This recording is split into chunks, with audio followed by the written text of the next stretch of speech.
A TikTok trad wife dropped a slur, got fired, decided to pivot to becoming a conservative influencer, flopped at that, and is now getting roasted. The details are bizarre and very funny, and we have all of it for you right now, right here. That classic Fatboy Slim song, right now, right here, on Scroll Deep, the show that keeps up with internet nonsense so you don't have to.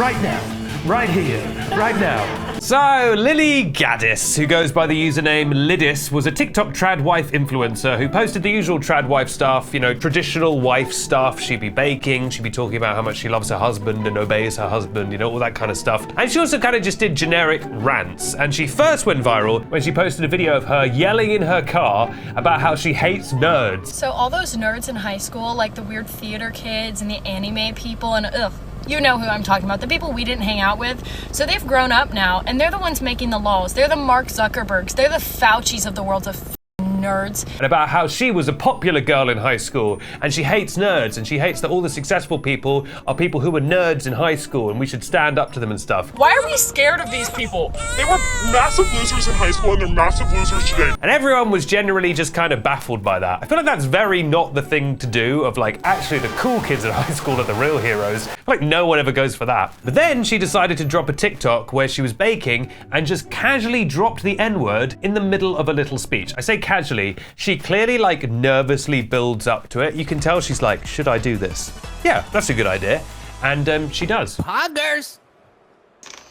There was immediately a backlash, and she was swiftly fired from her job at a home healthcare company for the elderly and disabled. Now, if she worked at the racism factory, you'd say, keep the job. But sadly, she was caring for the elderly and disabled. And that company quickly issued a statement saying that she was newly hired. I love that as an insult, like she barely works here. That her statements do not align with the company, and emphasizes that the company itself is, quote, owned and operated by an African-American female. Now, Lily did not apologize or show any remorse. In fact, she took to Twitter, or X, boo, and she said, quote, if my freedom of speech has been taken, they'll be coming for yours next. It's like, girl, you've not lost your freedom of speech. You can keep saying that stuff. They've just exercised their freedom not to employ you because you suck. And then she said a now bitterly iconic and ironic quote. She said, quote, thanks black community, just the generic, just black community. Thanks black community for helping to launch my new career in conservative media. So cementing the fact that she was going to make that pivot into being a right-wing grifter. I'm definitely sure she wouldn't come to eat those words. And then she said, quote, you all played your role well like the puppets you are. It's like, girl, why are you talking like Emperor Palpatine? It's all falling into place type energy, you know what I mean? You played right into my hands. Like, what, did you wear a cloak or something? Crazy. So she made the pivot to try and become a far-right grifter, you know, a classic modern career. You go online, you say inflammatory things, and you hope to build up enough of an audience of furious shut-ins that you can then start like selling them products, like coffee that isn't woke, or a subscription service for guns or whatever, you know. I love the random conservative products you get that are just like, are you sick of how much tin tomatoes are always forcing pronouns down your throat? That's why you need Freedom Tomatoes. $29.99 a month. Cannot cancel the subscription. But here's the problem. She just didn't have the juice. You watch these videos where she's trying to talk about how the modern world is sinful or whatever, and she's so nervous. She can barely make eye contact with her own phone. It's actually crazy. Hey, America. Hey, people not having kids. You are some stupid motherfuckers out there. The birth rate is declining, and what are you doing? You're getting married. Like, why even bother fucking getting married, you loser? You're getting married. You have some fucking dog. But that's the exception. I'm the rule. Everybody I know who's married right now, they're married to. Okay, we have a problem in this country, and it's people not getting married. How are you helping America? Anybody who votes leftist, they're single women with no kids and whatever. Like, girl, you're gonna have to try a lot harder than that. If you compare it to the vim and vigor of her nerd video, right? She was fired up about those dorks. It's time to put the motherfucking nerds back in their place. She was ready to go to war over those Poindexters. But now that she needs to sing for her supper using the sweet song of bigotry, suddenly she's lost her voice. It was poetic. And Mary Floppins continued with her weird awkward videos, and sadly, on top of everyone making fun of her, like all the left-wing people that she was trying to mock were just making fun of her for being awkward and nervous, and then all the far-right psychos that she was trying to appeal to started attacking her for being a single mother. And also, they all became convinced that her child isn't white, even though she insists that her child is white, because to be clear, these people are just like openly racist.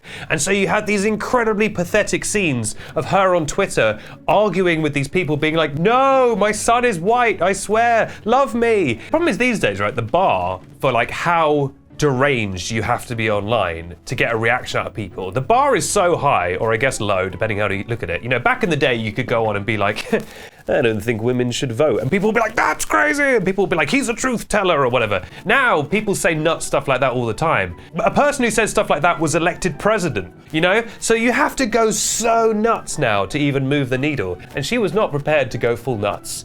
She was far too nervous. And so she flopped. And now she's deleted all of her accounts. The great experiment is over. And what did she gain? Nothing. To be clear, we're not quite sure if she's taken those accounts down herself or whether she's been banned from those platforms.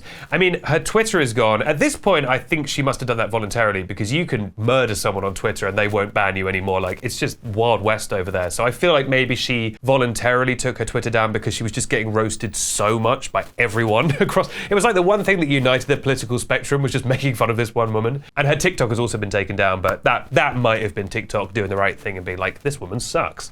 And also because she's deleted all her accounts, that means that one, we're not giving her promo by talking about her on this. And two, it means she can't like react to this video. It's known as the coward's gambit. By waiting until someone's off the internet before talking about them, you insulate yourself, which is what we do here on Scroll Deep. I wonder if it does herald maybe a change that like that kind of particular extreme grifter, maybe that time's kind of over. There's the few people who are cemented in, although they themselves, they always just get cannibalized by their own community. Like they always end up not quite being far right enough, or like one time they'll be like, oh, I enjoyed this TV show. Then people will be like, that TV show's got a woman in it! Gonna kill you! You know, and then they're over, then they're cancelled, you know.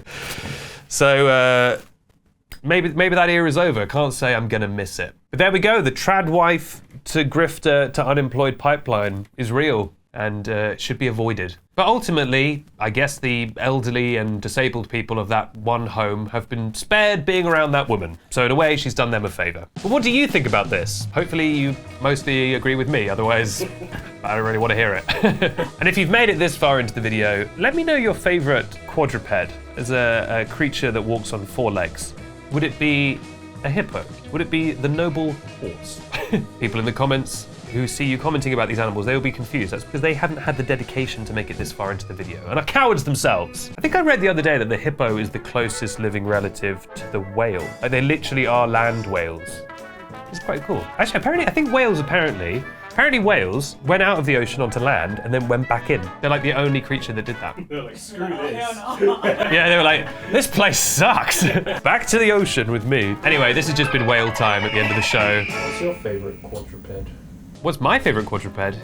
No one ever asked me the question of the week. I'm glad I finally get answered. I mean, I like a cat, you know. This is my cat, look at my cat. A segment we used to do on this show. Oh yeah, and the rat as well. I love the rat. Also, make sure to check out our last video, which was a really interesting, if I dare say so myself, a really interesting interview with Moya, Lothian McLean, where we were talking about online activism. It's not a kind of video that the algorithms love, shall we say?